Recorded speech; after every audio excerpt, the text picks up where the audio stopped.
Hello, everybody, and welcome to the Supernatural Substation. It's Friday, February 2nd here in New Orleans, and you are live with your host, Alyne Pustanio. That's me, and my co-host, Bernadine Richardson. Are you there? I'm here. Girl, how are you? I'm doing great. I'm Yeah, glad it didn't wash away in the floods. didn't wash away yet. So how was it by you? Well, actually, where I live, it's kind of like they call it a fishbowl. Mm-hmm. We live, they have two bridges. We have two main roads, and both main roads, we have a bridge you have to cross because it's Oh, the Lord. Vermilion River. Well, we live on the opposite side of the bridge. So if it floods and the Vermilion River floods over, it kind of washes down into where I live. So it's a fishbowl. So you were stranded or couldn't get... No, but Oh, we've had to be rescued before.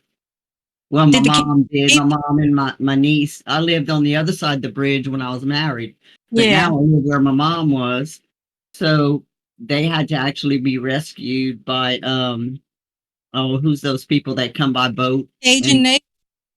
yeah, I think so. They had to be rescued by boat because they Mm-hmm. stayed during a flood and they told them to leave. But yeah, when it tips over, Mm. that's it. It washes right down here and all the houses will flood. Well, for those of you who don't know, Louisiana is a swamp, Yes.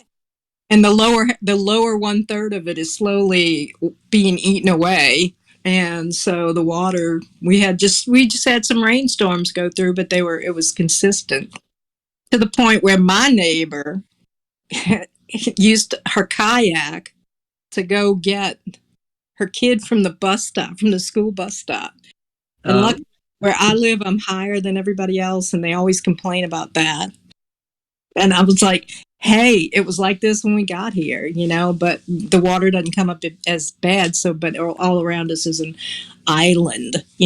So everybody has a kayak in their garage. I don't, It but kind I of don't, has to be that way in Louisiana. yeah, they've got something or a pirogue. You have to What? own floaties. Yeah. Or a dugout canoe. But Hmm. it is a swampland down here. And it's the swamps are there, I guess, for a reason, but it's just being eaten away. So anytime it rains, now you can see why when you hear about how we bury our dead down here, why we put them up in those little mausoleums and above ground tombs. Hmm. They even had flooding in cemeteries again. So, but anyway, yeah, that's what we all went through last week, and finally we dried out, and now Mardi Gras is in full swing this weekend, and it's a weird forecast because they're saying, Everywhere. yeah, everywhere, and there's going to be rain. Like, we have beautiful weather right now. It was 75, blue sky today. It was really nice, and but there's no parades. Like, there are some in the city, but there's no parades that are going to use that weather. But come Saturday, it's supposed to rain 80%, and they don't know whether it's going to be right at parade time. And it's like around here, a week later you'll have the same weather. So the next weekend, which is the big weekend leading up to Mardi Gras Day, they're supposed to have rain then too. So you just can't. And It's in another... Louisiana, we start celebrating Mardi Gras, in the end of January? No, really, I guess it starts with January 6th, which Because is... we've had parades here already. Yeah, it starts...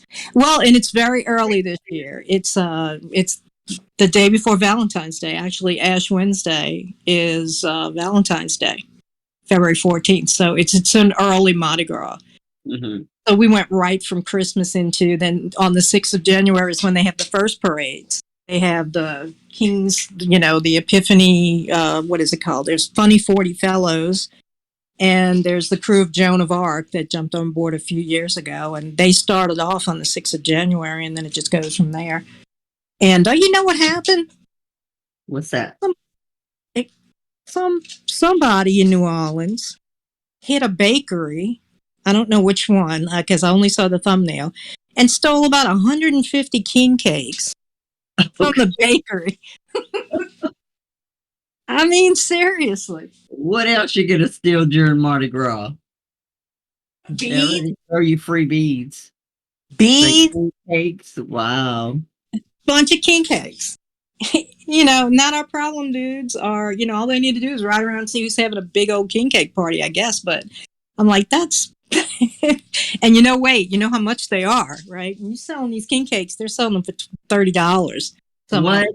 Yeah, I mean, but they got king cakes and not cash. So, and Wow. all often babies in the king cakes. So, but yeah, I was like, it's better than chaining up an ATM and dragging it out of a building, I guess. But it's New Orleans. Who knows what happened? So, but anyway, we got 2 weeks of that to go, and then we're in Lent, and I don't know. I'll have to think about what I'm giving up. Oh gosh. I'm giving up liver. What? I don't eat liver, so it's Well, I easy know. to give it up. Liver and onion. Oh. No. But yeah, you can. I'll give up something. I don't know. Yeah, in January you have to give something up, and on Lent you have to give something up. There was a meme going around where it showed people in the gym, and it said everybody right after Christmas, right, or everybody at New Year's, and then underneath it had New Orleans, and it showed a piece of king cake with the baby sticking in it, and then after it we're going right into like the what do you call it, the St. Patrick's Day parades and the St. Joseph altars, and then it's Easter, and we're going to eat all that. I mean, New Orleans really is, you eat your way through the whole year. True. You don't get a window really to where it's like, wait, I don't want any more. Luckily, I don't like king cake that much. I mean, I used to like it when they had that bake. Mackenzie's Bakery. That's one of the old, ain't there no more in New Orleans, and they had like a plain one, and that now, yeah, it's like $30 for a medium sized one, because they're reproducing the old recipe. But ever since they started sticking filling in the inside and putting all that sugar on the outside and all that multicolored, it's too sweet, just too sweet for me. But hey, it's what you do when you come down to New Orleans. Make a variety of so many different king cakes. Oh yeah, oh yeah. I mean, anything you. Oh, you know what I saw? What? Somebody did a fig king cake, like it's like the fig cookies from Bricato's, the stuffed fig cookies, the Italian cookies. Yeah. It's like a big circular fig cake cookie. It's up, it's all of the Italians on the page on Facebook. Where you get it? Where you get that? Where can you go? I'm like, think of that. Figs are good for what? They're good. They're like prunes and stuff. It's good for you. Mm-hmm. You eat a bunch of pieces of fig king cake, and you're going to be spending some time in a little outhouse. That's true. It is true. Go right through you. But anyway, what we're talking about has absolutely nothing whatsoever to do with our guest tonight. It's simply just us talking. But we do have a guest, and it's in the future. Yeah, he's coming. So, but our guest tonight is, now, if I murder his name again, I know he already told me how to say it, but I can't remember. So I'm going to say Dacre Stoker, and he can correct me. Dacre. Bernadine's on the Dacre, and I'm on the Dacre. I can't remember, but I'm sure he gets asked a lot. So, and for those, I'm sure everybody's heard of him, at least everybody in the paranormal realm over there. But he is the great-grandnephew of Bram Stoker, who was the author of the book Dracula, that basically put vampires on the map and inspired everything that came after it. All the Hollywood movies, all the Anne Rice books, all of the whole thing about the aristocrat in the tomb, the long dead Lestat, with who sleeping in the tomb or going in their coffins. The whole thing can be traced back to Dracula and to Bram Stoker. So this is Dacre is a descendant of that man. He's also written several books following up. There's a sequel that he wrote. He was the co-author of Dracula the Undead, which was a sequel to Dracula. And then Dracul he published, which is a prequel to what went on in Dracula. And it actually was #1 best-selling hardcover novel in horror and supernatural in 2018 in the UK. And he's been a finalist for many awards. He travels. He does the Dracula tours where he takes people to the locations, some of the locations that are mentioned in the book, but he can tell everybody all about it. He was originally our guest when we were on the UPRN network, and so we're happy to have him back tonight. And he'll be joining us in just a little while after we go ahead to a break, get ourselves a piece of king cake. And we'll be right back with Dacre Stoker. So hang in there.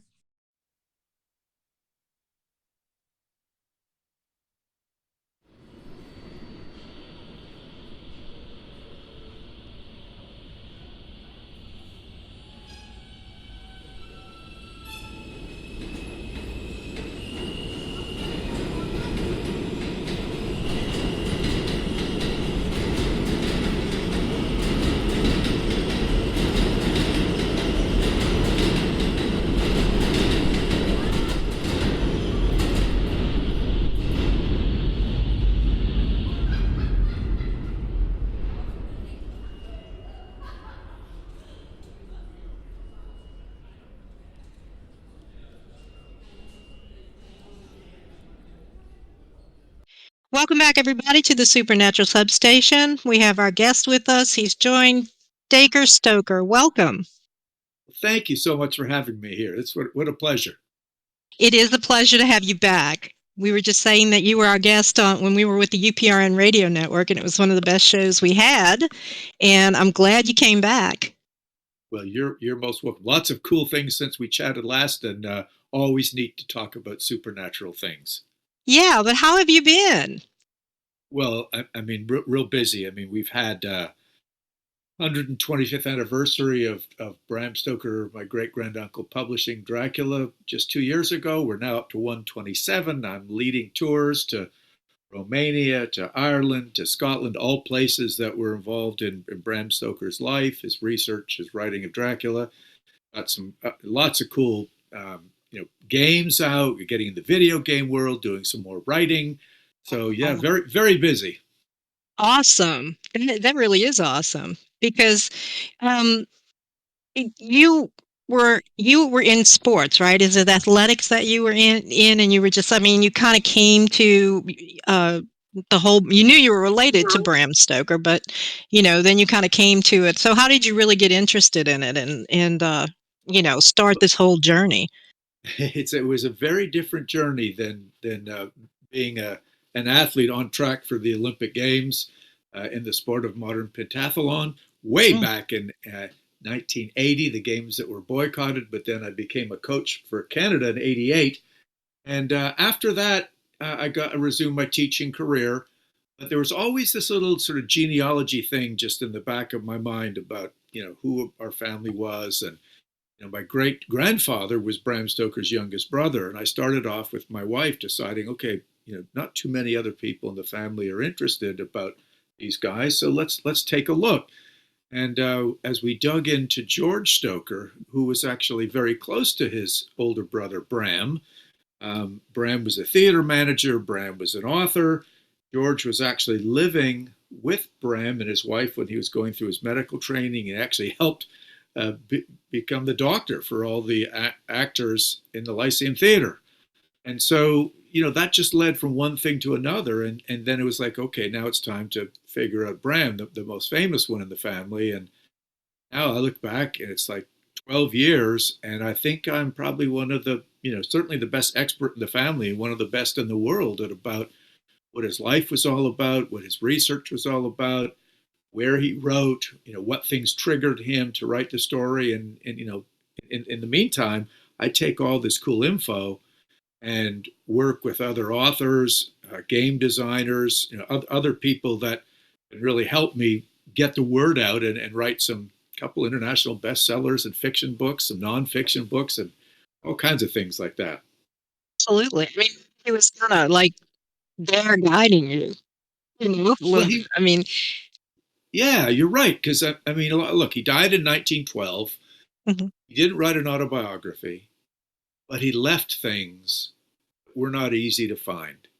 mhm, Some of them were in different museums, some in libraries, some in private collections. And it's almost like he kind of was leaving things to somebody who really wanted to find them and had to work a little bit to find them. It wasn't like you just go Google, why did Bram Stoker write Dracula, or go to AI, and get that stuff. It was like you really got to dig it.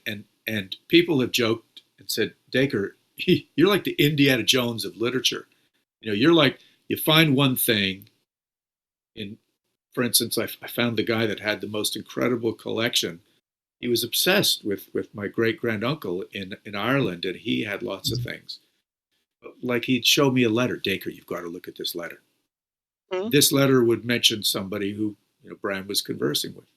Says, you really should follow that lead and find out who that was.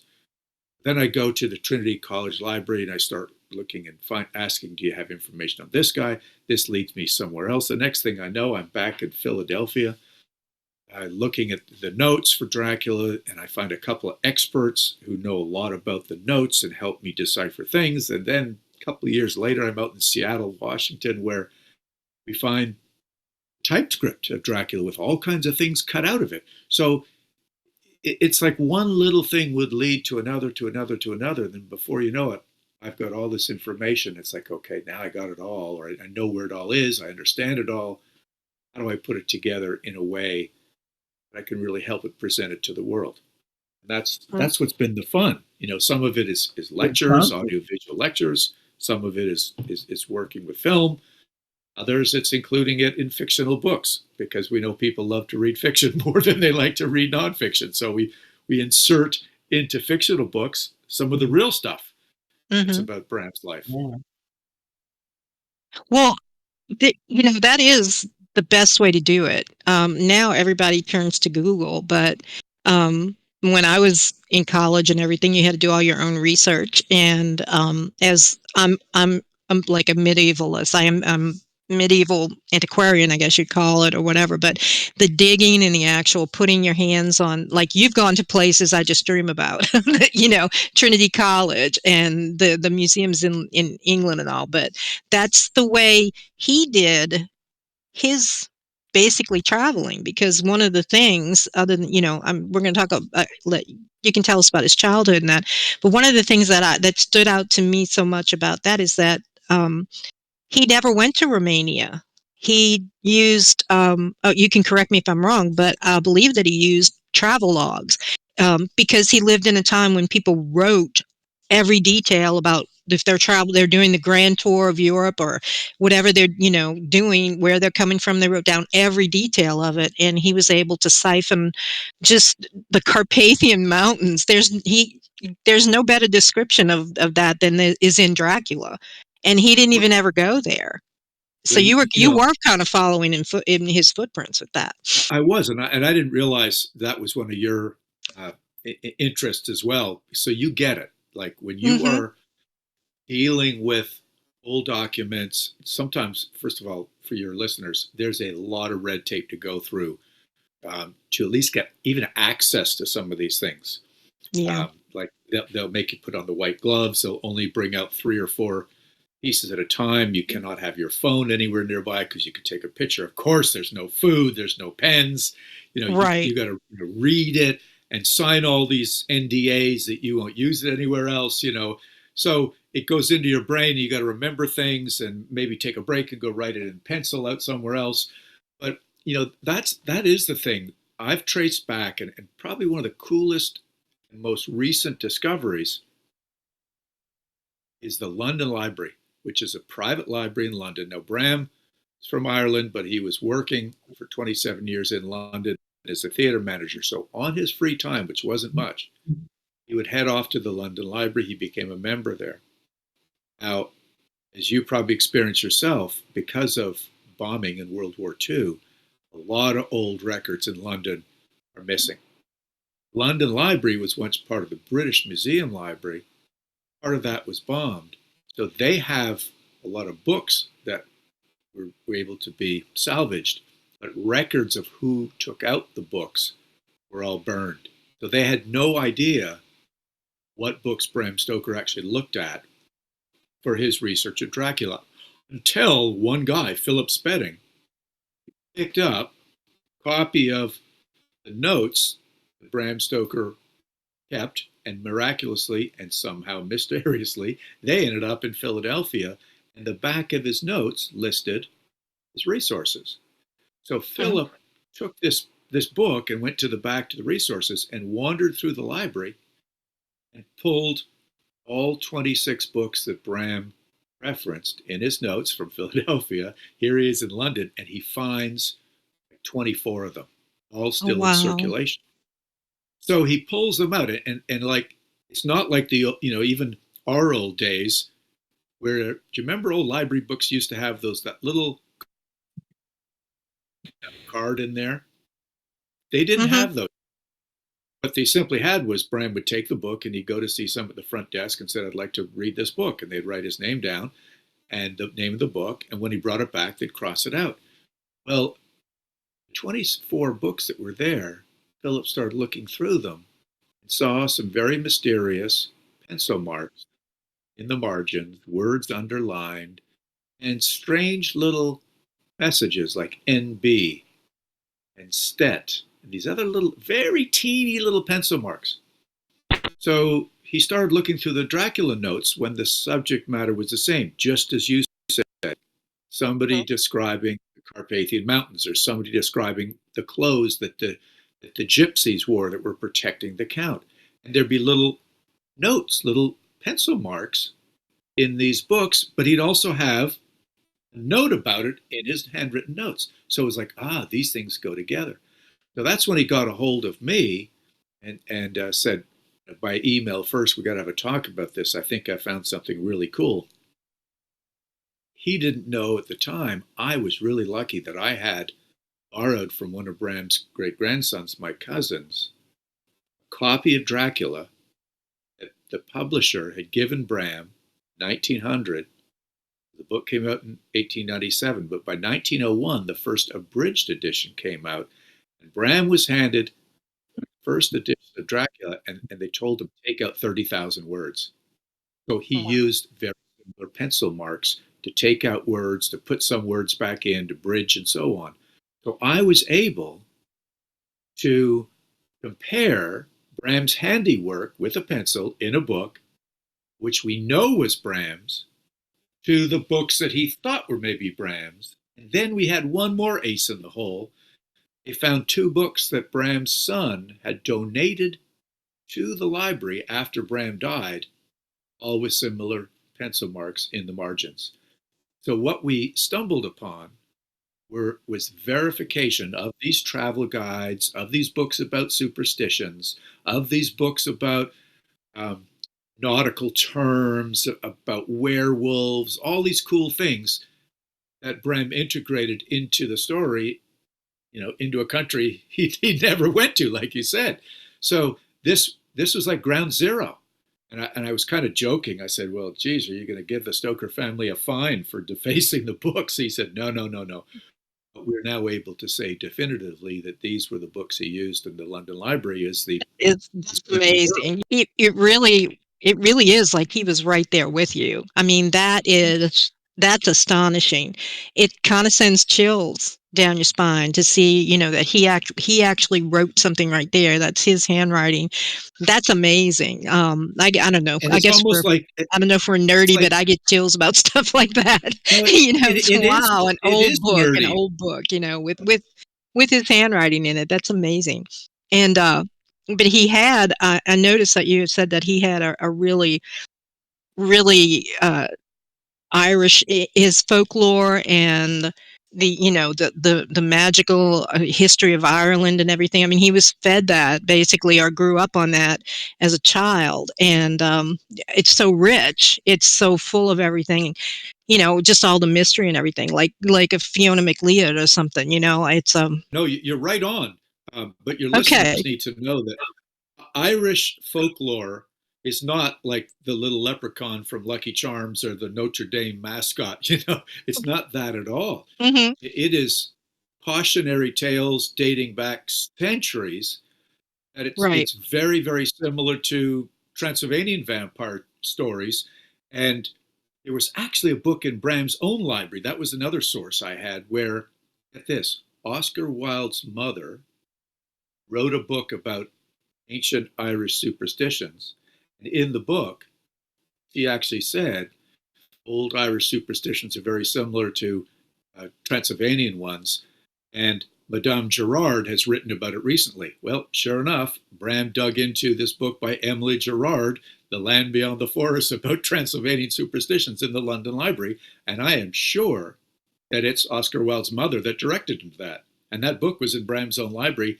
She goes into detail saying, it's all the same. So Hmm. I think that's what he was brought up on that. He was, as you say, fed that as he was a sickly little child in bed for 7 years, had to be entertained, Hmm. told all these stories about people dying and from cholera and being misdiagnosed. They're being thrown into the grave too soon and dragged their way out of the grave. So real stories of people coming from the dead, but then he connects this to fictional stories, then connects it to Transylvanian fictional stories. Some people believe they may be real, but all dialed in together, Hmm. this big mixing pot. And I think that's one of the major things, as we all know, when you're a child, these things weigh heavily upon you. They stick with you for life. And I think that's when it came out that he got a very dark sense of imagination from all this good stuff that was fed to him during his infirmity.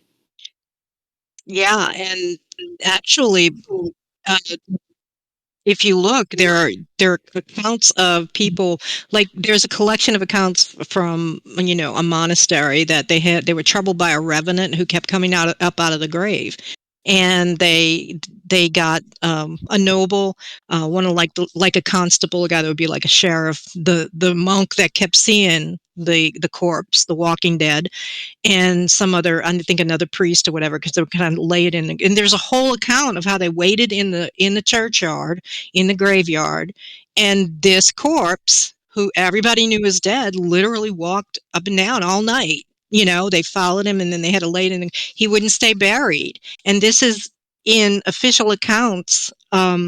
And like I said, I'm a nerd and I find this exciting, but this is in official accounts of the monastery and the sheriff who was there, and they found a way. They did, they obviously they did an exorcism, whatever, but they also like secured the grave because this thing was animated. I mean, it was obviously an animated corpse, but and those are things that Bram would have known about, just, or come across, or just in legends, like, did you hear this one about and stuff like that, in just everyday talk. Like, we don't talk about those things anymore, but because he just traveled so close to the sort of like between the reality and then the supernatural, he was kind of walking on that line between it.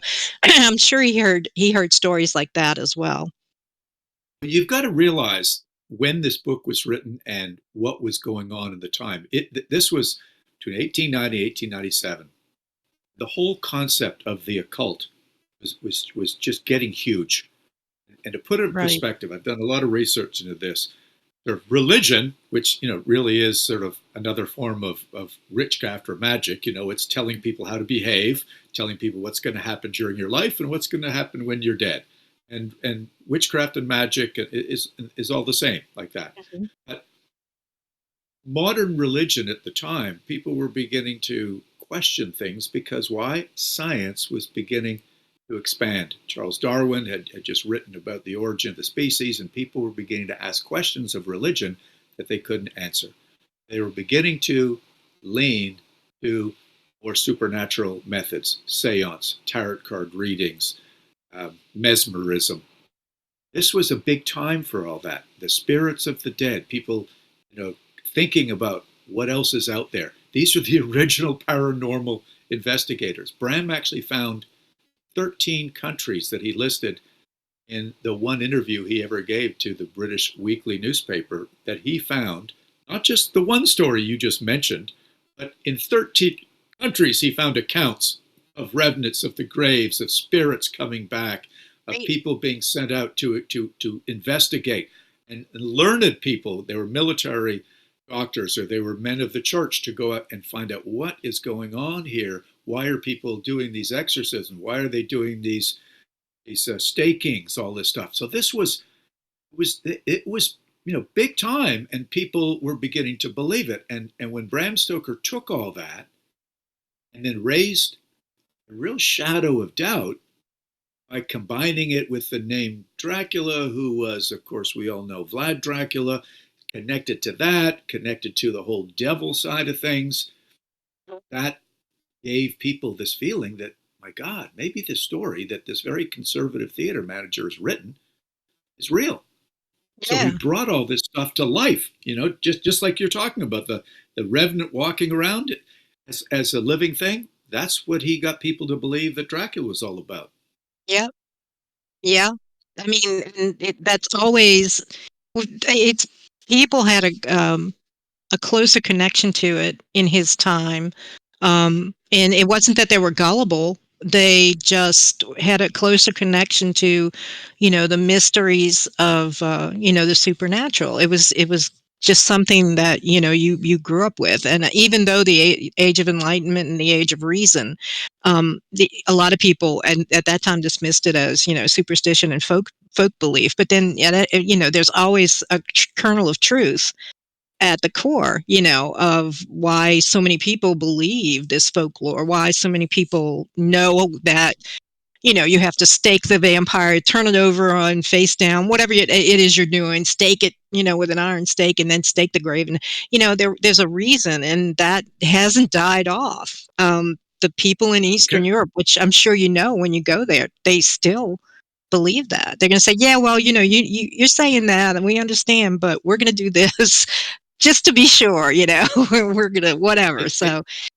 it's better to be safe than sorry, because these old superstitions have lasted for centuries. So why not?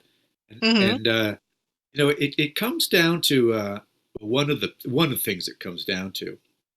One of Bram's neighbors was Mark Twain in Chelsea when he was living in England for a couple of years.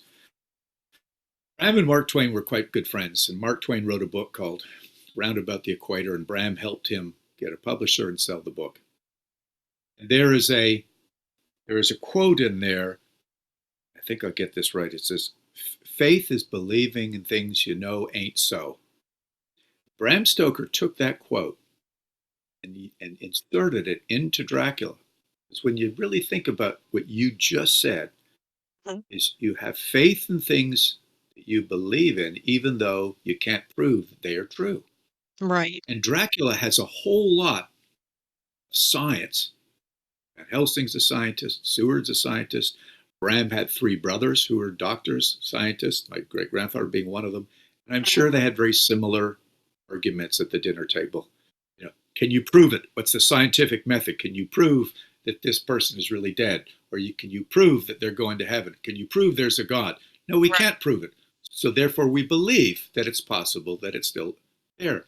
So a great part of the novel is when Van Helsing, who believes in more things, even though he's got a scientific brain as a doctor, but he also is a believer in psychiatry, and he believes in the mystical. Dr. Seward is very narrow-minded. He is a doctor, a psychologist, also practices medicine as a physical doctor. So he had what we would call back in those days sort of a narrow-minded scientific process. He's trying to get an explanation. Why is Lucy losing all this blood every morning or overnight? We have just given her, a blood transfusion at night. She goes to bed, someone's guarding the room, wake up in the morning, there's not a pile of blood on the floor or in the bed. She has no blood left in her. Because they don't understand that Dracula's coming in by the window because the maid let her in, and he's sucking the blood. So he's going, I can't believe this. And Van Helsing is trying to explain, You have to believe in things you know to be untrue. So he says faith is believing those things you know to be untrue. So that's Mark Twain actually going in there. But that is the gist of what you and I are talking about here tonight. Right. Is we might believe there's a God up there, or we might believe in whatever religion we believe in. We don't have physical proof, but we want to believe. And that's what people did for hundreds of years, because if you can't explain it to me, there's got to be some explanation. And by golly, I want an answer for it. If I want an answer, I'm going to be told by an elder in the town or some old lady in the town or somebody. And before you know it, many people will believe this could be happening. So as it happens, it's a superstition that everybody practices, because just as you said, it's better to be safe than sorry. We're going to make sure that guy goes to the grave and has a stake in his heart, or his legs are broken off so he can't come out, or his head's taken off. All those things. Superstition is so powerful, as is religion. Right. And they do that. They go to the church for the funeral or whatever, follow the coffin to the grave, and they may know that they're not even carrying the coffin the right way, because there's a whole other belief in, in that.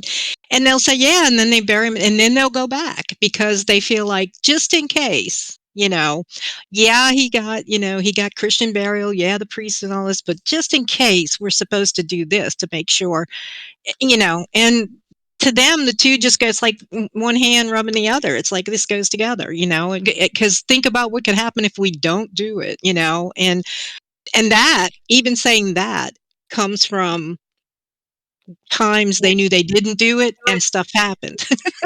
Like they came back or they started being haunted. So, and it's so rich. It's such a rich folklore, especially obviously around vampires and everything. But Bernadine, I want to bring you in. Do you have some questions for Doker? Or you want to Doker? That's a new one. Doker. Right. Why not? Well, I was looking at your name on the screen and it just went, I'm like, yeah, okay, Doker. Okay. That's a good one, though. All right, I'm going to bring Bernadine in. You ask your question. Yes, I was wondering, how do you feel about the people that are into like the bloodletting and blood and the vampires of today? Oh, you mean like the lifestyle people that actually practice voluntary taking of blood? Yes. Well, let me tell you a little bit about that, because I'm pretty open-minded, and I have a very good friend, Dr. John Edgar Browning, who's a professor in Atlanta, Georgia, at the Savannah College of Art and Design, but the Atlanta campus. And I met him a few years ago down in New Orleans when he was doing his, I think he was doing his master's down there at LSU before he went off to do his doctorate. But he did a dissertation on this community who, are real vampires. And I was fascinated. I went down there when one of my books came out, and I was doing a conference there and a signing at the Anne Rice Vampire Lestat Ball and a Dracula convention. And John said, Dacre, I'd like to introduce you to some of these people. And look, we're not going to make a big, sensational thing about it. They're normal folks. And what I didn't know, when he brought me aside and one evening and introduced me, so they were the same people sitting in the audience, at the convention and asking, just normal people. But I think, just sort of to summarize it, Bernadine, it's like these folks have beliefs that drinking of a small amount of blood, and now they do go through ritual. There's to make sure they all have no diseases in their blood. They show the right cards. They clean everything. They have a very small little blade, and they usually take a little bit of blood from behind the shoulder blade. It's a very personal experience, but it is, the person needs the blood for whatever physiological reason they believe it will help them for. And I say that because John has told me, he says, look, there's no really physical reason why a person can't take iron vitamins or something like this. So it is a psychological and physiological connection they're making. All right. And I have no problem with people who want to do sort of rituals like that. I don't mind what community they're in. If they want to do this totally voluntarily, that's cool.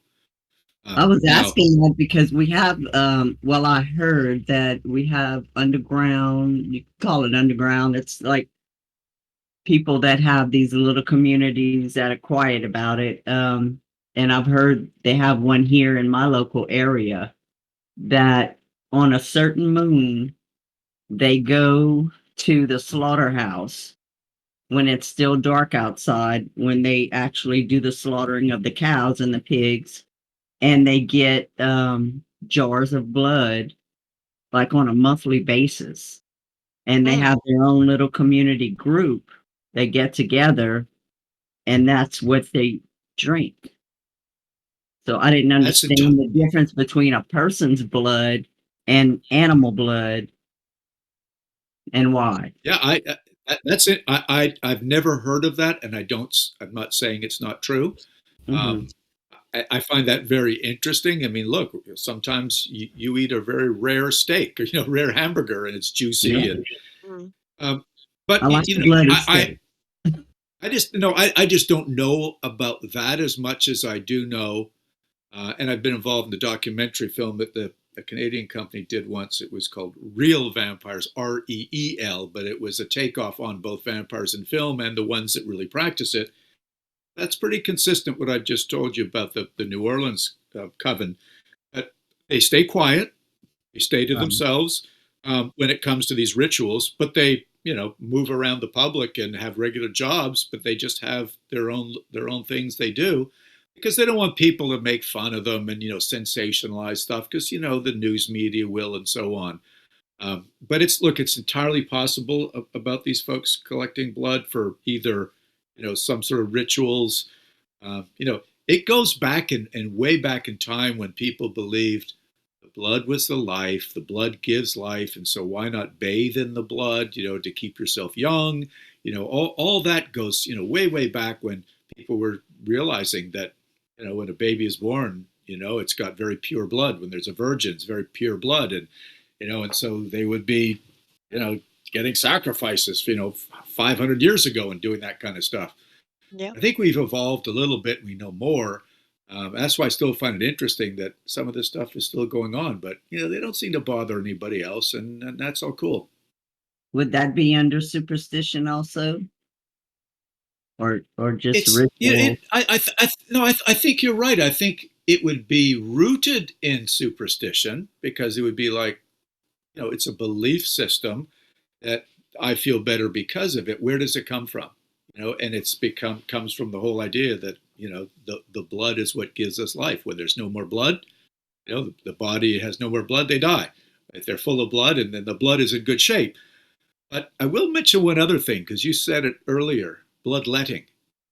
Right. Bloodletting was an accepted medical practice back in the days when Bram Stoker was a little boy, back in the 1800s. And it kind of stopped at around 1900 when they began to believe that the blood was not it is made up of 4 different parts, but it doesn't really help the body to take out a bunch of blood by leaching or cutting when you've got some sort of sickness, because what you're taking out is some of the red blood cells and the white blood cells that you need to have to fight off the infection. Now, Right. I discovered that there were some of Bram's uncles and grandfathers that were famous doctors, and one of them wrote a treatise on fevers and how to treat fever. Now, fever back in those days was just almost any illness that made you feel sick for a long time. And one of those things was bloodletting by cutting and leaching. And I'm convinced that Bram himself would have been bloodlet during those 7 years of his illness.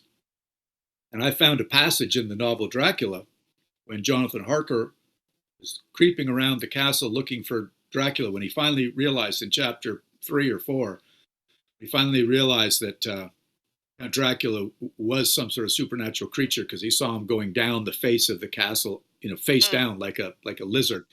He realized that this is all wrong. And he was looking to go kill him, and he saw him, and he said, he looked like a filthy leech exhausted in his repletion of blood. Mm. So I think Bram got that from his own experience of being leeched himself, Neat. and that's what I used in the novel Dracul, the prequel to Dracula, when Bram went through all that stuff. So it wasn't quite like voluntary blood drinking Bernadine, but it was, blood coming out of the body and being Right. drunken by leeches, which was supposedly to get out the bad blood. And when the blood came out, they didn't know how much, like, oh, he's just a little kid. Just take out 4 or 5 leeches worth.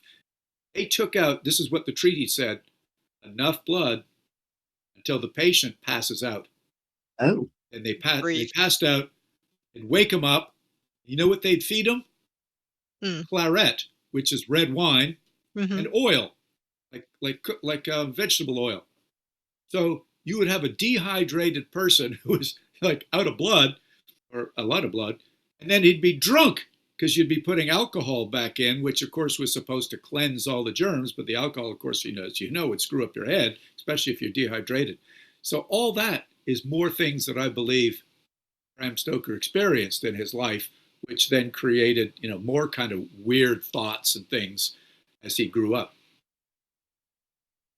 Absolutely. Wow. And do you, I'm listening to you guys talk, and I don't know if you ever watched, this is off the wall, Bizarre Foods on like the Food Network. I don't know if it's still there, but it's Yeah. Bizarre Foods with Andrew Zimmern, and he goes all over the world. It's not Bourdain, it's the other guy that eats anything that doesn't eat him first. I mean, and he was interestingly, I think it was somewhere in Spain, I think, and they were butchering pigs to give him, do a feast and all this other, to show him what part that they used the whole pig, and they literally filled a glass with the pig's blood and handed it to him, and he drank it. And the reason is because it's it's fortifying. It's an actually it's a healthy. They consider it a healthy thing to do. It's part of their whoever this they were in this area that it had been done from time immemorial, and hot too. It like right out of the pig, right out of the cut to the glass to this guy to drink. And it's not fun watching a guy drink a big cup of blood, but they had reasons behind it. They said it fortifies you. It builds muscle, it builds strength, and that's why they do it. So I'm listening to all that, and maybe there's something like that, in with modern people who do sort of exchange blood and stuff like that. Maybe, there's something where they feel as if they don't have it. Like we were just talking about, if we don't do that, if we don't do this, well, maybe they feel like if they don't have it, they really do have a physical reaction to not having it. So there is sort of a health benefit. It's a remote one, and not one highly recommended, but still, there apparently is a health benefit, at least to animal blood. I don't know about human blood, but so I was thinking that the whole time you guys were talking about the pig blood and the big glass of, and he just was like, yeah, num num num. He's drinking this blood. So, but I wanted to ask you how I know you're doing all these tours, and you're going to the locations that he wrote about. How does that feel to go there, to follow basically the path of Van Helsing and Harker and everybody that pursued Dracula? How does it feel going to those locations? Well, it's first of all, many of them are beautiful. But secondly, I started going on my own to do the research to get prepared to lead people there, and Mm-hmm. kind of like that feeling I described, to the top of the show, when I'm looking at his notes and I kind of feel that maybe he's there. Maybe he's pushing these things in a way that he wants me to find them. But when I go off to places where I know he actually got inspired and wrote. So the first one was Whitby in Yorkshire in England. He spent one 3-week holiday there. And any of your listeners, I highly recommend go Google Whitby, take a look at it. It is gorgeous during the day. It's a seaside town with fishing boats and so on. But there's a really cool, huge ruin there, an old abbey, and there's a really cool old church, graveyard. Bram was just enamored with the place.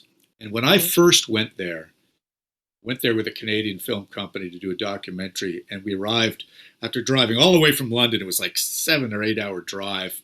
We got there in time to have sort of a late dinner, and it was at the base of this big hill with 199 steps, the same steps that was used in the novel, and it was really eerie because the fog was rolling in. It was in a February, and it was cold, musty, but really, really atmospheric. And I just felt it was meant to be.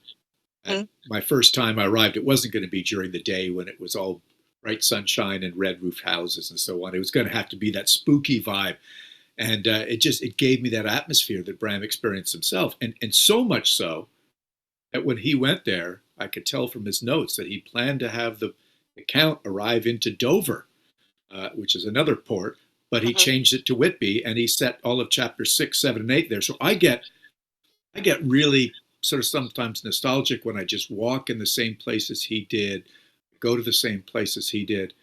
And I think one of the eeriest was up the coast in Scotland, where I know Bram spent 11 summer holidays in the little town of Cruden Bay. The hotel is still there. Of course, it's been renovated a few times. But I can sit in the same general area where he did when he did his writing. I can walk the same beach. He describes certain sites that he put in not just Dracula, but other books. I can stand in exactly the same place he did 130 years ago and look at the same site, the same ruin of a castle. It makes the hairs go on the back of my neck when I just sort of, I'm not rushed. I just sit there and think, God, this relative of mine, my great-granduncle, got inspired here. He wrote a book that changed the world and established a genre, and it's very cool.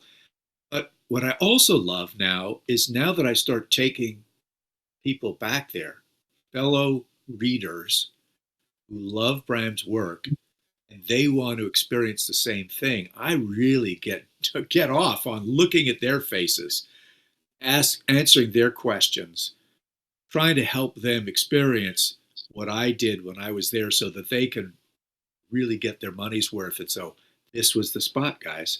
And let me read to you from the novel what Bram wrote from this location right here. I'll read them the excerpt from the notes, and I'll say, okay, now this made it in the book. It's this. The look on their faces is like, oh my God, I'm here.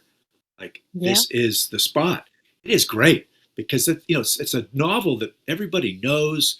Not everybody's read because they know the movies, but the ones that really do get into the story, and it's a complex novel, they have those little aha moments. I have them too, and it's a wonderful feeling. And again, that is testament to how well he researched and he wrote. Having, I mean, in England, obviously, or Britain, he had the ability to go there, but he did the same thing when he described everywhere else. He described Romania and everything, and it just it just gives you chills. It's like he was there. I think he's there with you. Obviously, I mean, I really do think he's there with you when you do these things.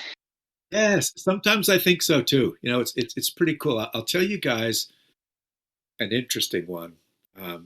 If you haven't heard yet, I mean, you said you heard of Trinity College Library, which is real famous because they've got the Book of Kells. But an older library in Dublin, Ireland, where Bram was raised, went to college, where he worked. I know he studied in Marsh's library because they do have the records. They were not bombed. They did not get burned. They have the records of all the books Bram took out. And he was there 7 times doing research for university. In 1866, while he was still in college, there's the note from the professor, George Shaw, that said, Bram Stoker is of good reputation. I recommend him for, as they call it, reading in Marsh's library. So that's his ticket to get in. And we see the books that he looked at. So I've been there doing my research. I've seen the books, read the books. I was going to give a lecture there to some of their members. There's about 30 people showing up one evening, and I went there early. Now, if you're listening to this, go and Google Marsh's library. You'll realize they have a very cool history of the Archbishop Marsh. His daughter she did a bad thing, Mm. and she disobeyed him, and she went and married somebody, and he disapproved of it and punished her. So she haunts the place, right? Oh, wow. And it's quite well recorded. And I was told this, and I go, yeah, okay, that's cool. Just show me where I go, and to my place. And it's like I had to go down a big spiral staircase. It's the main floor where all the books are, and then you go down below. And I'd been there once before. It's one of those long kind of corridors to get to the conference room that, and the Europeans do this much more than we do in America. It's catching on in some of the hotels that there are sensors that only turn on the lights when you walk by it. So you don't have to turn on the light switch and leave the lights on all the time, right? So Yeah. I'm walking down, and as they get down to the bottom, the light comes on. And I move to the next place, go through another door, and the light comes on. And that's great because I don't have to flick a light switch. And I got my laptop, I got my phone, I got all my stuff, and I'm going to set the whole thing up. And I get close to the very end, and the light goes on, but then it goes off. Oh, yeah. And I haven't moved very far. It's like lights on, it's lights off. Like, crap. So I started moving back and forth, thinking, oh, maybe my body didn't trigger the sensor. So it's like I'm doing a little dance, but nothing's happening.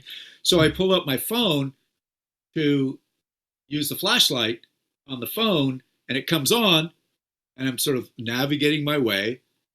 I'm saying, oh, this is great. I mean, I'm going to bang in, I'm going to fall, I'm going to trip, I'm going to drop the computer. Oh my God. So I'm really careful.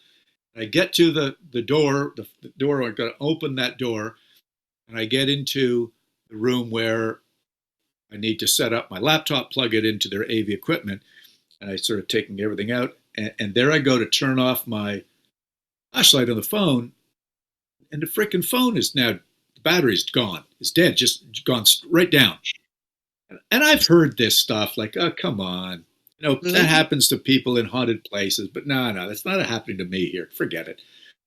So the light's on, and I take out the laptop, I plug everything in, and this worker from the museum comes in and says, Marsh's library comes in and says, can I help you? Yeah, I don't know how to switch this part on. So she goes off to the command room that I've hooked into, and I get the computer, it turns on, it turns off. I go, what's the matter? So I shut the thing off and I start the whole thing up again. Turns on for a second and it turns off. I go, what is going on? And I finally, for the next time I do the same thing, for a few seconds, I see that, again, the little battery thing, the little icon at the top that shows you the battery, it's like that one teeny little red line at the end. It's out. And I'm going, wait a sec. I just was using the thing this morning. It was all plugged in, and there was no problem. I did not bring I was trying to not travel light. I didn't bring my plug with me because it was full of juice. I couldn't get the computer on. So luckily, the buddy that was traveling with me, he was doing some filming. He had to get into a taxi, quick, and go. It was only about a 10-minute drive back to where we were, to come back in time. And when he finally got back, about 20 minutes before the whole thing started, could plug the whole thing in. We started, everything went great. And afterwards, as we were breaking down everything, and I was talking to people from the museum, Marsh's library, they looked at me and said, oh, that's the ghost. I go, what? You're not the only one whose electronic devices have run out of batteries without any explanation. That happens. As if it was very normal. And I just thought, holy smokes. So that's my personal experience with what easily could have been some sort of a supernatural experience in a place that has a reputation of it, and not one, but two devices. And I'm pretty anal about charging everything up all the time. This was not one of these things where one thing got messed up, but two things. So, well, I think I've run into that. And who knows, maybe Bram did too back in his days. he might have. Now that would have been interesting. Too bad he didn't write about that. Maybe you'll discover that at some point. Well, he did in other books. He Oh, didn't write about the Marsha's ghost, but he wrote it in Mystery of the Sea. There was oh, ghost in it in Jewel of Seven Stars. He had a sort of an Egyptian mummy ghost. So he was well aware of all this stuff. hmm, I'll tell you something also. We got some time left when it comes to supernatural. You yeah, guys know what I mean by second sight? Does that ring a hmm, bell? yeah, yeah. Tell me what you know, so I won't. Just tell me. It's not a test, but what do you know about that term? It's changed a little bit nowadays. What do you know about it? Well, it has changed, but I think second sight is sort of like just a byword for psychic ability, being Yeah. able, mediumistic ability. Maybe that's not what you're thinking, but Oh, that's what I you're think. right. That's exactly what I'm thinking. And Bram Stoker had a book in his personal library about second sight. The only book that he ever wrote a book review of was for a New Zealand newspaper, but it was about a Scottish guy writing about second sight, and he did not diss the guy. He gave him, a very good account of it, and that got me thinking about Bram's personal belief system, not just his writing, but his personal beliefs. I found an article in a Scottish newspaper because the book that Bram had in his library was Second Sight in the Highlands and Islands of Scotland, and it was all about sort of people that had this ability, right? So there was an article from 1930, a writer that was looking back at a time he met Bram Stoker and Henry Irving in Glasgow when they came to do plays. That was the Lyceum Theatre, traveled all over the place. And this guy was saying that night he went to see Henry Irving, who was super famous, the first actor ever knighted. I mean, really famous. But Bram Stoker was far more interesting because he told the Glaswegians, as they call them, of two instances that he experienced second sight himself. And one of them, I'll just tell you one of them with the time we have left here, it's quick. But when he was in Cruden Bay, Scotland, there was a castle. And this castle is the castle that is still there as a ruin, but it wasn't a ruin in those days. There was an Earl of Errol that lived in it, and it was, it's been there for 300 years. It's the castle that Bram used, the interior of his fictional castle, Dracula, that he placed obviously in northeastern Transylvania. The exterior, he used Bran Castle, but that's not the story. He was invited to go pheasant hunting with the Earl. And a big party went out pheasant hunting, and you get your own loader, as they call them. So Mr. Stoker would have a loader. He would handle the guns, and all Mr. Stoker would have to do when the birds were flying by is pick up the gun, boom, boom. He'd be handing another gun, boom, boom. And so you got to be, for the day, you got to be quite close to your loader. You'd be chatting with him and so on. And this loader, Bram said, "Oh, and how is the Earl?" The loader, who was from the Highlands of Scotland, said, "Oh, he's not well. The sheet is high." And what that means is when you get sick and you die, they pull a sheet up over your head, Yeah. cover the body. So what this guy was saying is the Earl is not well. The sheet is getting high. It's being pulled up. He's out there hunting with them, but he's not well. And so Bram said, "Oh, how unfortunate. He looks just fine to me." And so they all go back, and and the Earl is fine. As a matter of fact, Bram comes back the next summer, as he does 11 times, and he's invited again to go hunting. And he notices that the Earl is really quite well alive, and he wants to go and see the same loader to say, "Oh, you were wrong." And he requests the same loader, and they have good chats. And he goes, "Well, it looks like the Earl is just fine to me." He goes, "No, the sheet is really getting high, sir. It's getting high." And he goes, "No, you're absolutely wrong, sir. It's one of those cases where you're far too superstitious." 2 days later, the Earl died of a brain aneurysm. Totally something that the doctors would never have known about. Gone just like that. And it wasn't like he was just dying of some slow disease, like long, slow cancer or something that the loader would have known about. Totally healthy, but gone 2 days later. And Bram mentioned that. And the writer was saying, I believe that Bram Stoker wasn't just respecting our second sight, that he believed it himself. So there you go. That's a little something about Bram, that not only does he write about these things, that he includes them in the novel to get people thinking about it, but I think I've got onto something here where finding out a little bit about himself and those beliefs and understanding, there are mysteries which men can only guess at, which age by age they may solve only in part, is the quote in Dracula that I believe sums up my great-granduncle. Yeah,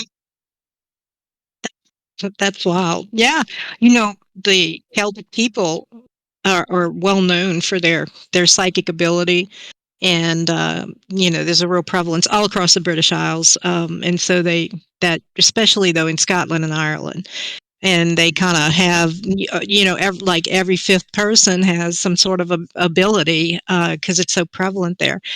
I want to ask you just a kind of off the margin question. What do you Dracula the book? What do you think about the style of the book? It's called I think it's called epistolary, and but he constructed it in correspondence and diary entries, and so what do you think about that? Well, first of all, it's not an easy way to write. I did that with my co-author in Dracul. So it's very difficult to line everything up so you can tell the story in a logical way, because for your listeners, letters, journals, diaries, newspaper articles, you've got to sequence everything so the plot kind of builds up from different sources rather than just a regular narrative way. So it's difficult to write, but I find it very interesting to read, because as you do it, you, the reader, are challenged, because what you're doing is reading different perspectives of sometimes exactly the same sequence of events seen through different eyes to tell the same story. But if you as the reader have to really be on it, really focus. And then, like in Dracula, for instance, we, the reader, who now know the story, are like, how can these people be so stupid in the first half of the story? There's a bloody vampire about, he's running about. Look at the evidence. But you got to realize they obviously didn't know that as they're writing their letters or keeping their oh, these funny things happened. Young Lucy has now woken up and she doesn't have any blood in her. And nobody's believing that there could be the supernatural around. So I think it's effective.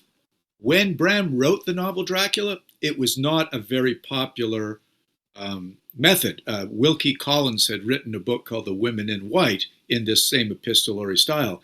It makes the story seem real, because you've got obviously newspapers and journals and diaries. But as I said, you have to work fairly hard to keep it all together. I think it's pretty cool. And it was worth it for me to do that in Dracul. Well, I think it's amazing too, and really interesting.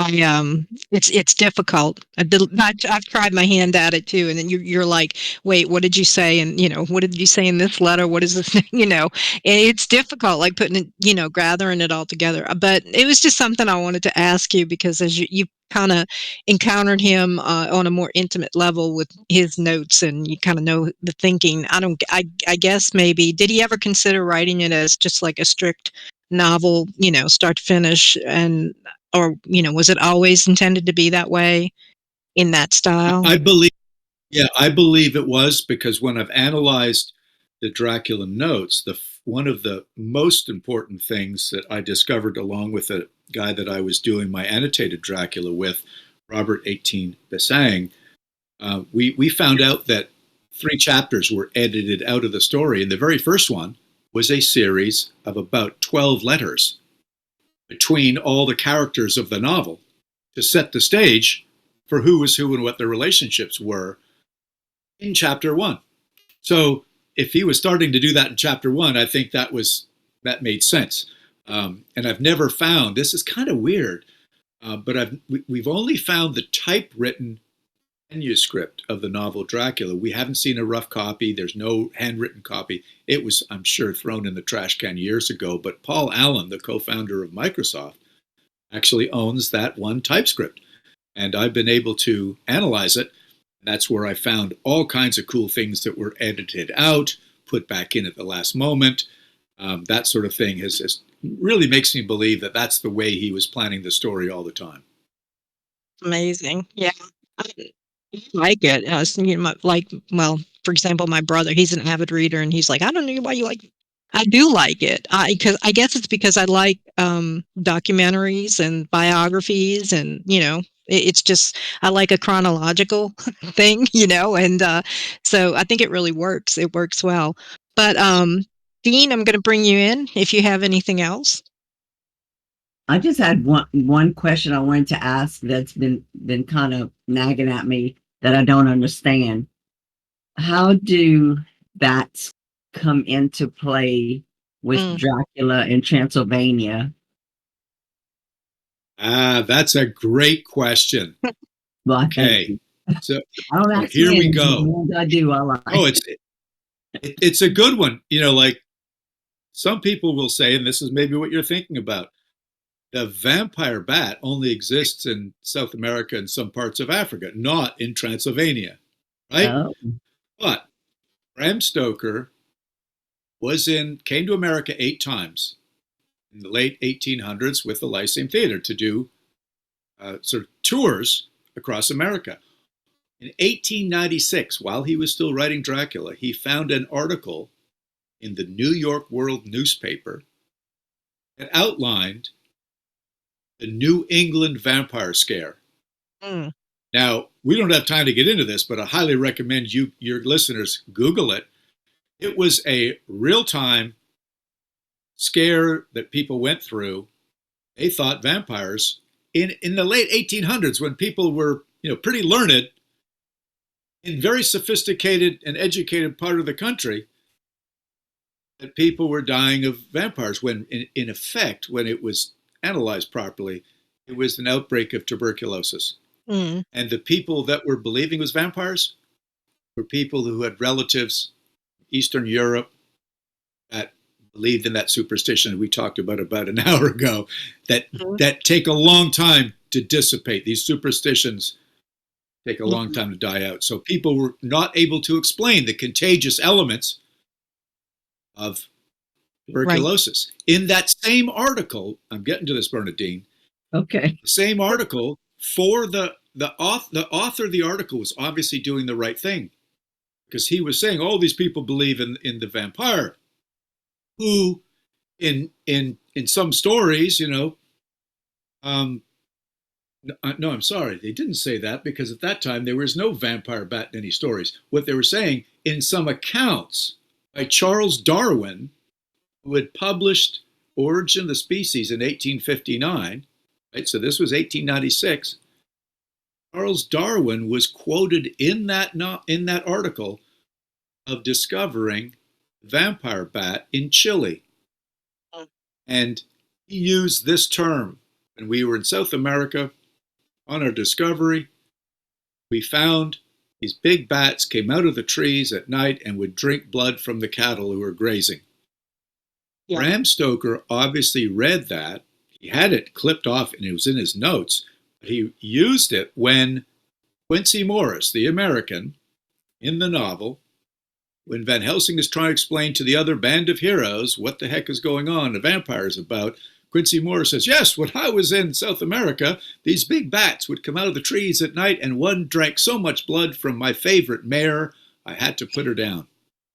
So Bram was very well aware of the discovery of the vampire bat, the fact that they were discovered in Chile and didn't exist at all in Transylvania. It didn't matter, because he was taking, sort of artist license, as he did with superstitions and other things, and move them into an area where he wanted to make it work for the story. So that is how he sort of changed the natural order of things and brought in a real bat and connected that to the superstitions of vampires, that he could be a creature of the night, the vampire, and he could turn into a bat, a rat, a wolf. And we also know, that's been taken off in other creatures of the night, like owls and so on. They're nighttime creatures, therefore they're probably evil because they're dark and we don't know how they function. So it's nighttime and we just got to think they're probably evil. So that's how that all got thrown in a big mashup. They sleep all day and stay up all night. Yeah. What's wrong with that, eh? Yeah. Night out of their cage is what they do. That's brilliant, because I can tell you that people who had not, like him, but he didn't go to Romania, but people reading it, and not the first generation either. They can believe from what they've heard of Eastern Europe that there would be, bats over there, huge bats that drink blood, because some people, at least around the time that he was writing everything, never left, like a 10-mile radius of their village. Even then, in the rural areas, they never really, they never traveled. Most of the news was, pamphlets or people traveling through and stuff like that. So that's really great. You can think, once you hear the description of this faraway country that he came from, when you hear it, it's like, well, yeah, they have vampire bats there, even though they don't, but it certainly looks like, when you look at the Carpathians right now, you could say anything is out there. These are haunted mountains, these are amazing. But that brings us around to Vlad the Impaler. And when did you meet up with him, basically, in the story of Bram doing this? How I see that he inspired it, obviously, but he looked at him as more like a devil. But I think historically he's not really an evil person. That, like, he was doing some things, but it was like basic to the time. I'm going to impale people. No, you're right. Yeah, it was a brutal time. Yeah, it was a brutal time. But how did Bram find out about him? What did he know about him? Is another really good question, because that always gets blown out of proportion. Two books. One was in the Whitby Library called The Accounts of Principalities of Wallachia and Moldavia. And Wallachia is one of the provinces in Romania, and it's just up above, just below Transylvania. So right next to it. And one of the books that he looked at when he was in Whitby for his holiday, it said Dracula in the Wallachian language means devil. And it was given to somebody who displayed cruel action or cunning. Exactly the same words that Van Helsing explained to the band of heroes who Dracula was. I believe Bram was looking for a devil, a person, a real historic person, to make the story seem real, that had devil-like qualities. And that book outlined some of them. Another book that was in the London Library, one of these ones that Philip Spedding found, was by James Samuelson, Transylvania, Its Past and Its Present. Also mentioned Vlad Dracula the Impaler, who did really cruel things to their people, but didn't point to him being a blood drinker or a vampire, just being real cruel, and derived the nickname the Devil. So while he was working with Henry Irving for 27 years, and Irving played his second most famous role was playing Mephistopheles, the devil in the play Faust. He was a wonderful devil on stage with all the voice and this horrible stuff.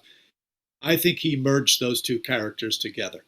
I think he merged the persona of Henry Irving, the look of Henry Irving, with the reputation and the name of Vlad Dracula, because he was looking for this devil. And also in those other books, he was also looking for where the devil lived. And in those days, people believed, back in the 1700s, they believed that the natural world met the supernatural world by way of the volcano.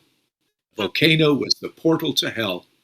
And when the volcanoes erupted, it was the devil trying to wreak havoc on the good earth, the natural world. Yeah. And so Bram's notes actually listed the name of an extinct volcano and the map coordinates pointed out. It's in northeastern Transylvania in the Kolomani National Park in the Carpathian mountain range, about 30 miles from the Borgo Pass. It's an extinct volcano, and I've actually been there to verify its location, and actually had a plaque put up there with the people run the national park. This is the location of Bram Stoker's fictional castle. Awesome. So even though Vlad Dracula never went there, Mhm. he was from Wallachia. This is in Transylvania. Didn't matter to Bram Stoker. He needed a name. He needed a volcano. He needed a devil. It all, reputation and name and everything merged. Irving and Vlad all came together in the right place. And yeah, that's how he gets, he's more famous because of what my great-granduncle did than what he did back in the 1500s. Yeah. Well, no, there's a lot of dead people still, thinking he was terrible. But yeah, I mean, he was a man of his time, Vlad. He was, he wasn't any crueler than Richard the Lionheart. He would go riding through in the Crusades. He had the huge broadsword that was just almost as tall as him, and he would wedge it in his saddle as he rode and just cut people down with this broadsword as he went through the crowd. But that's the people. That's how they were. I mean, that was life. It was brutal, Yeah, and cruel, back in those short. days, nowadays people look back at Vlad the Impaler and, with a teeny little army that is cobbled together by 3 different provinces, Hmm. they held off the massive Ottoman Empire for, 7.5 years, as long as he reigned. But that, plus the Carpathian Mountains and the small mountain path, has protected Christian Europe for 7.5 years. So he's got a good reputation, even though his methods were pretty archaic, but they were effective under the circumstances. Absolutely, and because he was dealing with a foe in the Ottoman Turks, and the Turks that were much more brutal. They had none of the sort of qualms that might have Europeans or the West would stop and think about. None of that. So he had to be brutal to beat them back. I guess he gets kind of maligned, but it's people say, oh, because they associated him with Dracula and bludgeoning. No, it was just the times. It wasn't anything. Your Bram just came along and said, "Oh, this sounds great." This really does. So Yeah, I'm going to absolutely. ask, how do you feel about? Clearly, Bram saw him as evil. I think there's passages in there though where he kind of inspires a little pity for him. But how do you feel about the evolution of Dracula? From obviously he can't pass up Bela Lugosi. He pass it without saying Bela Lugosi. But through Christopher Lee, and now he's become Dracula. Has become a really sympathetic. Like you get Gary Oldman, and memes galore of I've crossed oceans of time. I mean, this whole romance. How do you feel about that? Not good or bad, but how do you see the evolution? Through our culture, into that kind of melancholy, pitiable, or compassion. You should feel some compassion for this poor guy. And I don't know. How do you feel about that? Well, you're right to point out that even in the novel, Bram writes in Mina as sympathetic towards the Count. Not that she loved him any stretch of the imagination, okay? Mm-hmm. It was sympathetic and actually did use the word pity, to the band of heroes, show pity. Essentially, she knew that they had to destroy him, otherwise she was going to turn into a vampire. But it was like show pity. So she's showing a very sort of a Christian side of her in the face of horrible horror. Mm-hmm. But that's one thing. The second part of the answer is for your listeners to totally understand the transformation. Bram's Dracula was a real, horrifying monster that had very few human-like qualities, that he was coming to expand his hunting zone, basically. When Bram died in 1912, and the novel was first adapted onto stage. It started in 1922. On stage, it became a pirated film by the German company Prana in 22 in Nosferatu. He was not, Count Orlok was not a big, romanceful guy either. But when he was put on the stage in 24, and Lugosi wasn't the first one. There was a guy called Edmund Blake. He was the first Dracula. He was in a dinner jacket. He was attractive. He was very suave. And then of course, Bela Lugosi came after, and then started the movie in 1931. That transformation was necessary because audiences in England and elsewhere were not used to a sort of a realistic adaptation of anything on stage. They were looking for very handsome, attractive men and women on stage. Escapism. Right.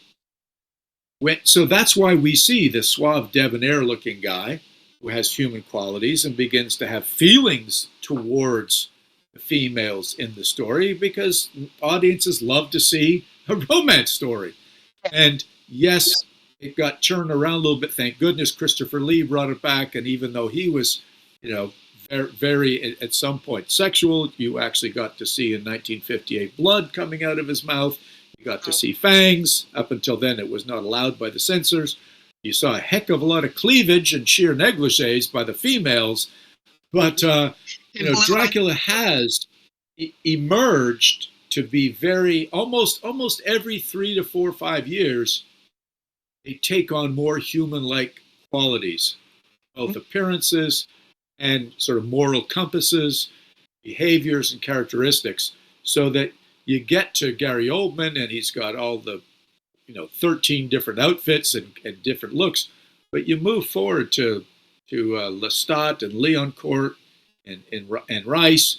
You move on to Stephen King's writing. You go on to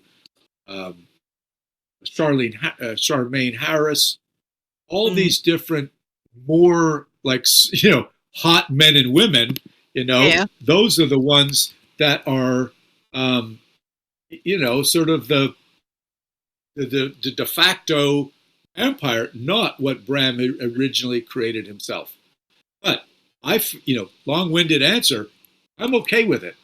And I'm okay with it because I'm totally aware that if Bram didn't do, or if the world didn't do that, we'd all be pretty bored with the same old Dracula, the same old story. So what better homage than to have this thing reimagined and repurposed by cutting edge playwrights, authors, screenwriters, actors who really bring a whole new look to it. So we're never tired of it. Right.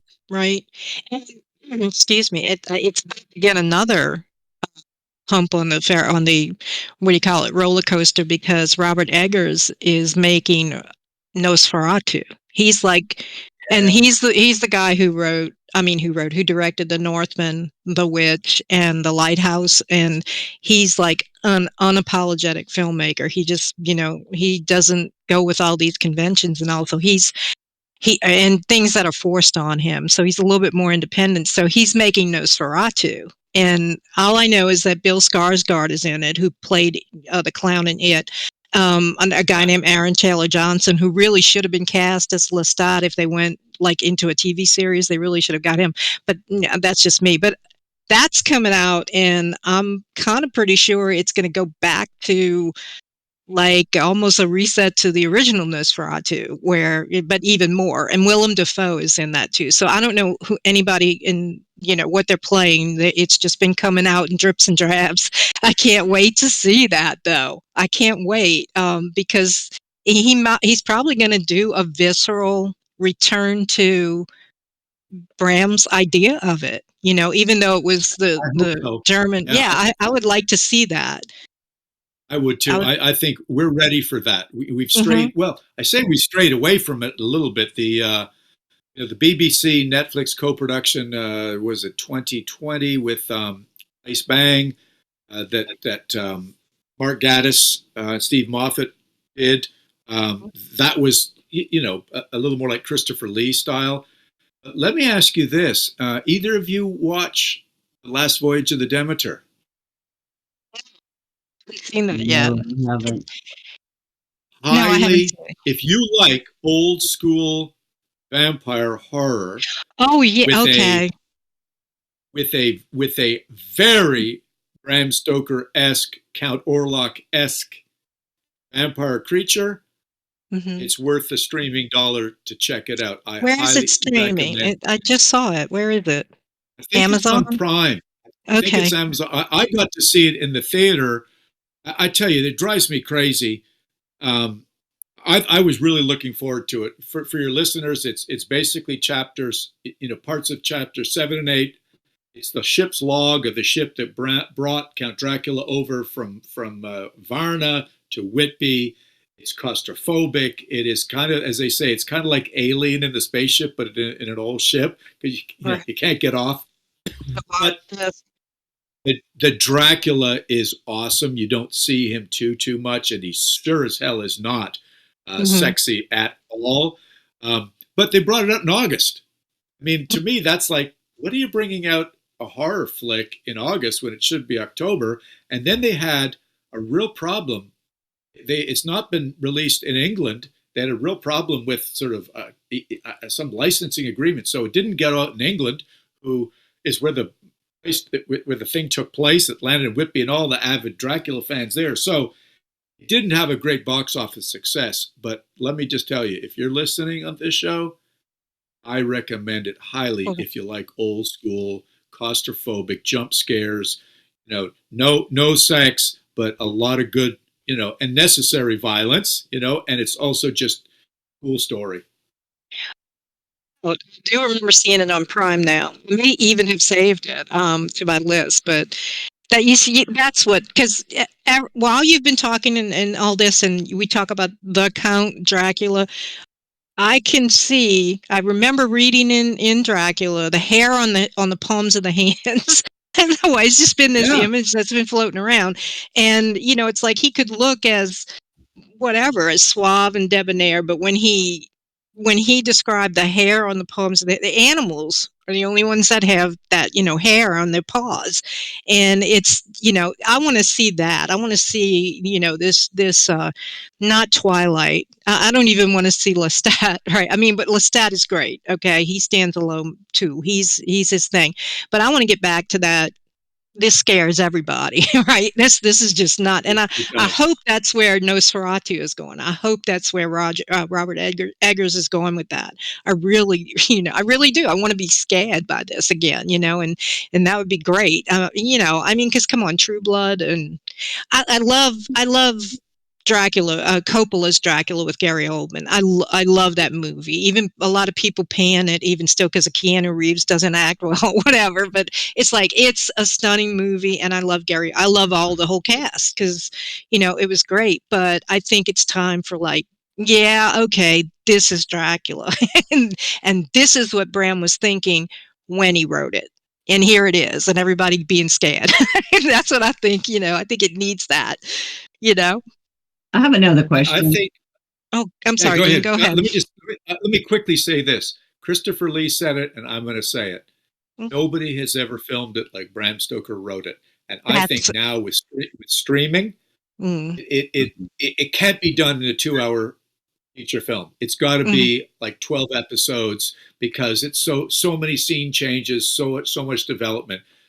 So hopefully that'll get done someday. But anyway, Mhm. Bernadine, what's your question? Yeah. What we haven't touched on that I have a question about is why does Dracula get burned by sunlight, and why is he afraid of garlic and doesn't see his reflection in a mirror? Three Okay, you got questions. 3 good questions. Let's go. Why does he get burned by sunlight? Well, first of all, in Bram Stoker's novel, he does not. He simply just loses his supernatural power, and that is a product of, he was a creature of the night, and at nighttime he's got all his powers. Dracula, very short part in the novel, Van Helsing says he learnt his powers at the Sholomance, which is it's a superstitious story of the school of the dark arts in the Carpathian Mountains. And when things are dark, they're powerful and they're scary. Now, funnily enough, a lot of people, and Murnau did this with Count Orlok. That's how he died at the end of Nosferatu is the sun came and got him. Why? Because the sun is the power of the sun is goodness, is daylight, is cleanliness, and so on. So that will dispose of dark things. Just think, we walk in a room, it's dark, we're scared to death, we flip on the light switch, everything's okay. And generally. So that's but many people have played with the whole idea of burning sunlight. Some kill them, some don't. That's number one. Garlic.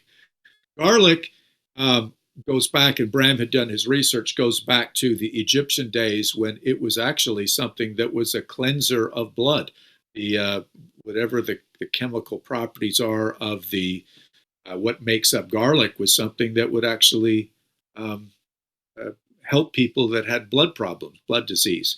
So when you think about a vampire poisoning the blood with their venom, when they drink your blood and give some of theirs, if you can cleanse the blood with something powerful like garlic, why not hang it up there and that'll repel them? It's a bit of a stretch, but that's where that comes from. And then the reflection, no reflection. That comes right out of this Scottish lady's book. Emily Gerard writes Land Beyond the Forest, and she has a section exactly on Transylvanian superstitions. And she talks about when somebody dies, that you got to cover all the mirrors in the house so that the mirrors don't cast a reflection for those that do not have a soul. So if your body is lying at rest and the soul goes off into heaven, it can't get kind of trapped and pulled into a mirror. So there's that weird, and to this day, I've been to Transylvania now 14 times. I usually ask people this because I've got my little list of Transylvanian superstitions that Bram used. Do you believe in this today? Many people still believe in a lot of these things about mirrors, that if you're an evil person and no soul, you won't have any reflection. So that's a brief explanation, Bernadine, of those three superstitions used very effectively. Right of the cross. Oh, the cross. And of course, it's the devil, right? Versus the power of goodness. And so any religious icons like the wafers and holy water and the cross, those will repel the devil. So that's it kind of gives the natural world that idea. If you have faith in goodness, your faith will keep you safe. Related to that, when people would go to sleep and they would have bad dreams or nightmares, that was a sign back in those Victorian era of demonic possession. So that's why many people had over their bed a small crucifix, a small cross to protect them at nighttime from the bad dreams. And the really bad dreams, Bram used these wisely in Dracula, sleepwalking and trance walking. Remember, that's how Lucy got tricked into walking across Whitby and going up the 199 steps to the graveyard by St. Mary's Church in Whitby to have her liaison with the Count. She was in a trance, demonic possession. Right. Yeah. There is a chemical, when you were talking about the garlic, there is a chemical component called allicin, ALLICIN, right, and it occurs in onions, tulips, any bulb plant like amaryllis, tulips, lilies. That's and in vinegar. It's also in the distillation process of vinegar. That's why that's a cleanser. And then the allicin, and this is why people would say, eat more garlic. Even today, like some cases that Bernadine and I have been on, where there's a question about what's haunting, what entity. It's like my can't hurt is start eating more onions, eating more garlic. Rinse yourself in vinegar to cleanse your aura. It's stuff like that. But that's where I learned about it. I was like, well, this makes complete sense as to why it has a chemical. What the chemical does, according to occult lore, is it keeps the the condensate, the etheric manifestation, it keeps spirits from manifesting. It drives them away so that they can't attach themselves. They can't be in the atmosphere wherever this is present. So, and that is wisdom as old as, like you're saying, the Egyptians. They knew, they might not have known exactly what it was, and in the homelands of the vampire too, Romania and all of that, Eastern Europe, that was where it came from. They didn't know why, but they just knew it happened. But that's what it is. It once it's dispersed into the atmosphere, then not just Dracula, but ghost entities, whatever, can't be there with it. So, but anyway, that's a little explanation on that one. Oh, that's good. So, Thank you. Yeah, that helps. That oh, explains. I'm not trying to school you, Dacre. I'm not just saying. Look, you made me think about it. Yeah. I mean, obviously, you already knew about it. So what's next? What's ahead for you? You're working on some other books. What's coming up? I have 3 books in the works with different co-authors. I've got with Dr. Leverett Butts, who's a professor at University of North Georgia. We have finished it, and it's going through final revisions. It is the story of Bram Stoker writing Dracula one summer, the summer he wrote it, and he's in Cruden Bay, Scotland, where I've been now 4 times, so we know the place very well. Weird stuff happens, and he's got to fight off some demons in his own mind within his own family to get the book written. That's one. I'm working with a wonderful lady who went on one of my trips with me and was really into. She's got an interesting job. She works with people who come back with PTSD from armed conflicts, and she helps counsel them. And I've always felt that Mina Harker has a story to tell after her sort of PTSD or Dracula syndrome, post-Dracula stress syndrome, and she gets some revenge. So we've got a story, kind of a reimagining, but after the novel Dracula is over. That's about halfway done. And I've got another one going on that is my first story that has nothing to do with Dracula, but it is a horrifying story. And it's based on an outdoor adventure that I had. And I do a lot of them. I'm an avid fly fisherman, hiker, and that sort of stuff. I had a trip to Alaska with a buddy where everything went wrong. Nobody got hurt. But I love reading about horrifying stories where things happen out in the wild and you've got to fend for yourself. So we got a horror story on that one. I'm also working with Chris McCauley in something called the Stokerverse. We have a couple of film projects in the works that have to do with elements of Bram Stoker's world that he created. We have a video game coming out in the same world. And also the final thing to tell you, I'm a partner in that we just purchased a vineyard in Romania, in the sort of the Napa Valley version of Romania called the Delamare region, and it's being renamed as Stoker Wines. It's a country that I love going to, and they've got wonderful wine growing region. But it's a good time to sort of give something back to the country as well as promote the products. So Awesome. Besides literary and film and games, I got some wine going on, you guys. So hopefully in the next year we'll actually have the products. Once we get FDA approval and trademark approvals, we'll get them coming into North America. Wow. Awesome. That is awesome. Well, I guess, did you ever expect this is what you would be doing with your life? I mean, you knew No your way. connection, but it's an amazing journey. You've got so much going on. It's just, It is. he must want it. I think you're right when you said earlier that it was kind of waiting for the right person to discover it.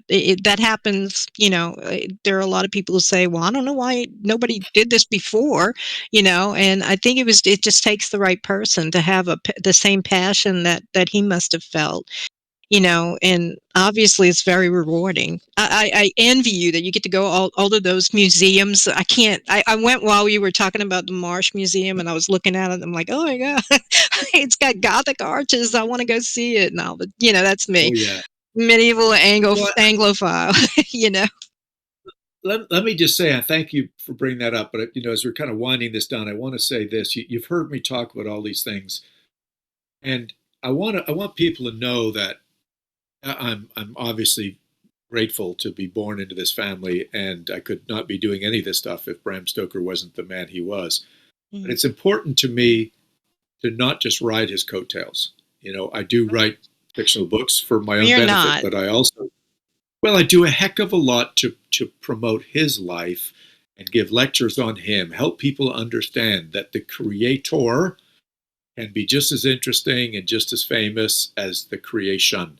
Mhm. And by leading people on trips and showing them the inside scoop, and by helping people understand his notes and so on, I really think that people that take time to look at me and listen to what I have to say, they realize I am a contributor. I'm not a taker. I do get that occasionally. I see that facetiousness sometimes in social media. Oh, who the heck is this guy? He's just capitalizing on the family name. But if you take the time to understand, um, you don't get rich by doing this stuff, but it's rich in its experiences and the relationships that I get. And as you just point out, so much fun going to some of these really interesting places, Yeah. film festivals, literary festivals, dusty old places and finding things where they're haunted stuff. It's great fun. It really is. An illustration for when people say that about you. Um, I don't know how you feel about it, but the Lord of the Rings, the Tolkien estate, Christopher died, his son died, and it's Simon. I think his name is Simon Tolkien, is who was Christopher's son, is now in charge of it. He's the one who was responsible for the Amazon Rings of Power fiasco. He has no respect, no regard for what he's inherited. And, it's just, but there's a lot of people that don't know anything about Bram Stoker. And I've seen, before I met you or before I heard of you or interviewed you, that people just say anything they want about it. They assume, because he's so distant, and they say things about his personal life and things about this, where they have no right whatsoever. They don't. But you are curating him in a way that it's just real, it's honorable, and it's just it's awesome. And your experience, just your And your excitement, it work really and translates. your Yeah. journey. Yeah. I mean, yeah, and you're on a journey, and it's like you're in his footsteps, and it's just awesome. The like, I just wanted to use that as a comparison. You have such a respect, and there's so many people that just don't respect anything. They get these great in what is it called, intellectual properties, and you on the other hand have actually built it up into something even more, because he was a distant writer. When I took Victorian English in college, I was like, yeah, I like Victorian English. We had to read Dracula all over again. I've already read it. I knew who he was, but it's like you've shed a lot of light on him and the thought process, and I think that's just great. I really do. Thank you. I wish more people would get it, and maybe on your show more people will get it. But I Hmm. really appreciate both of you sharing that sentiment, because it means a lot, and I Yeah, appreciate and, that you and you get it where I am. Yeah. and you're entitled to that legacy too, Dacre. You're entitled to that. You're entitled to. I think he would say wine. Yeah, he would just like, Yeah. let let me get that bottle, and I really do, especially being Irish, and stuff. But I mean, he would. I think he is blessing or is giving his seal of approval. Right, he's right along with you. I just got chills. He really is walking right along with you, because it had to be you to do it. Somebody who would appreciate it, and believe me, I don't. You shouldn't care what people say about that. You are curating it for the future in a way that it couldn't have been if you hadn't come along. So it's great, and it's been so great having you here. You're gonna have to come back. Oh yeah. Well, if I get some, interesting things to say, if the wine comes out, we can talk more about it. So yeah, Oh let's yeah, check back in a few months and see if I've got some more adventures to share with you guys. But I really definitely. appreciate your interest. Both of you guys had great questions, and go check out bramstokerestate.org. That's the .com. That's the site that my wife and I run. If you want to read Bram Stoker's books, they're all free on bramstoker.org, all the public domain works. A friend of mine runs that one. So .org for the free books and .com. We've got lots of info about the whole family, stuff you might not read anywhere else. Right. He That's didn't awesome. only write Dracula. He did not. He wrote many other books. He didn't only write Dracula, even though he's known. So he has, yeah. Well, it's been great having you. And again, I want to have you back. And yeah, we'll check out when you have the wine and everything. We'll keep our tabs on you. Okay. Take care, everybody. Good night. All right, Dacre. Great. Well, anyway, excellent guest. Looking forward to having him on maybe in another 6 months and see where he's at with everything. So, Maybe we can taste that wine. Oh, yeah. I'm going to keep my eye on that. My daughter likes wine too. Yeah. Romanian wine. She We actually just won't went do there. the bloodletting and let him give us wine. No. We'll just do the wine part. That's right. We have to open our bottles too to make sure they don't put anything in it. No, Correct. I don't think anybody wants my blood. Oh my God. That's something I've never been asked for other than by a doctor. And, you know, I've told you that I pass out at the mere sight of a needle. So no. But anyway, yeah, so I won't be doing any blood sharing or any of that. So, but yeah, it was great having, there's so much. He's got so much going on. That's amazing. But anyway, we are done for tonight, and we will be back next time with another great guest. And we hope that you listened to us and liked us. And please share our channel and subscribe. It helps us grow. It helps us get our presence on YouTube. And we'll be back again next week with something new. Next week, I think, is your night off, right? Yeah. If I remember. Okay. But we'll be back, and we definitely will have a new guest. So we will talk to y'all soon. Say goodnight, Dean. Night, night, everybody. Good night, everybody.